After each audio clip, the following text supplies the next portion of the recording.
బాధ్యత భాగస్వాములు తదితరుల సహకారంతో అనేక నూతన కార్యక్రమాలకి శ్రీకారం చుడుతుంది.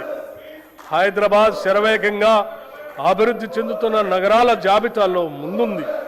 అయినా ప్రభుత్వం అక్కడితోనే ఆగకుండా తెలంగాణలోని ప్రతి పట్టణం, ప్రతి నగరం హైదరాబాద్ మాదిరిగా అభివృద్ధి చెందాలనే లక్ష్యంతో పని చేస్తున్నది. రాష్ట్రంలో పట్టణీకరణ శాతాన్ని పెంచగలిగాం.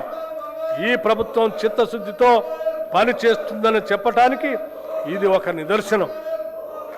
హైదరాబాద్ మహానగర ప్రాంతానికి ఔటర్ రింగ్ రోడ్డు వరకు తాగునీరు, మురుగునీటి సేవలను హైదరాబాద్ మహానగర వాటర్ బోర్డు అందిస్తుంది. గోదావరి తాగునీటి ప్రాజెక్ట్, కొత్త రిజర్వాయర్లు, 39 మురుగునీటి శుద్ధి కేంద్రాల్ని మంజూరు చేశాం. వాటి నిర్మాణం వివిధ దశల్లో కొనసాగుతుంది.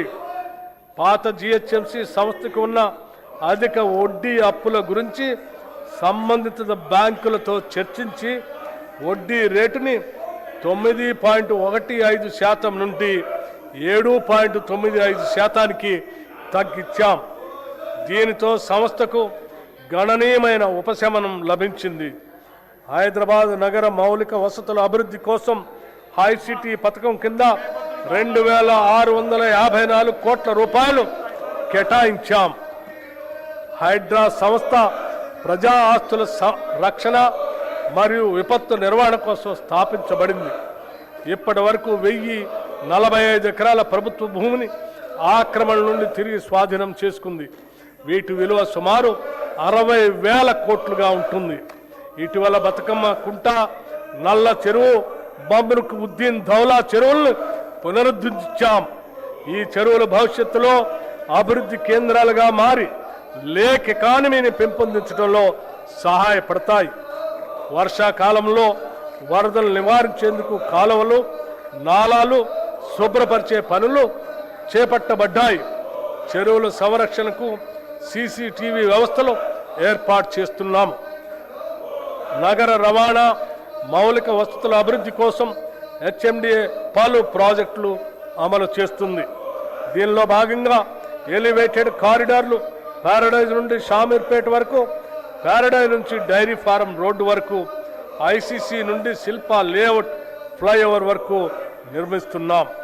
అంతేకాకుండా కురిమిడ వద్ద ఎకో టూరిజం ప్రాజెక్ట్, ఓఆర్ఆర్ నుండి RRRతో కలిపి రేడియల్ రోడ్ల నిర్మాణానికి, రహదారి విస్తరణ, స్కై వాకులు వంటి అభివృద్ధి పనులు చేపడుతున్నాం. ఓఆర్ఆర్ని త్రిపురాలతో కలిపే రేడియల్ రోడ్ల నిర్మాణంలో ఉన్నాయి. హైదరాబాద్ పాత నగర ప్రాంతంలో చారిత్రాత్మక కట్టడాల సంరక్షణ, చార్మినార్, లాడ్ బజార్ ప్రాంతాల అభివృద్ధి, పాదచారుల సదుపాయాలు మెరుగుదల వంటి కార్యక్రమాలు చేపడుతున్నాం. హైదరాబాద్ మెట్రో రైలు ప్రస్తుతం రోజుకు సుమారు 5 లక్షల ప్రయాణికులకి సేవలు అందిస్తుంది. ఈ సౌకర్యాన్ని పాత బస్తీకి విస్తరించడంతో పాటు మెట్రో ఫేజ్ 2 కింద కొత్త కారిడార్లు నిర్మించి నెట్వర్క్ను విస్తరించే ప్రణాళికను ప్రభుత్వం రూపొందించింది. హైదరాబాద్ మహానగరానికి జీవనాడిగా ఉన్న హైదరాబాద్ మెట్రో రైలు ప్రాజెక్ట్ని ఎల్ఎన్టీ సంస్థ నుంచి తెలంగాణ ప్రభుత్వం తన ఆధీనంలోకి తీసుకోవాలని నిర్ణయం తీసుకోవటం రాష్ట్ర రవాణా చరిత్రలో ఒక సాహసోపేతమైన ప్రజా అనుకూలమైన నిర్ణయం. వేగంగా విస్తరిస్తున్న హైదరాబాద్ నగరంలో పాత బస్తీ, శంషాబాద్ విమానాశ్రయం, హైటెక్ సిటీ దాటి ఇతర ప్రాంతాలకు మెట్రో విస్తరణ ఫేజ్ 2, ఫేజ్ 3 అత్యవసరంగా మారింది. మూసీ నది పునరుద్ధరణ కోసం 55 కిలోమీటర్ల పరిధిలో భారీ అభివృద్ధి ప్రణాళిక చేపడుతున్నాం. ఈ ప్రాజెక్టుకు మొదటి దశ ఉస్మాన్ సాగర్ మరియు హిమాయత్ సాగర్ నుంచి గాంధీ సరోవర్ వరకు ఉంటుంది. ఈ మూసీ పునరుద్ధరణలో భాగంగా గోదావరి ప్రాజెక్టు ద్వారా 2.5 టీఎంసీల నీరు మూసీకి అందించబడుతుంది.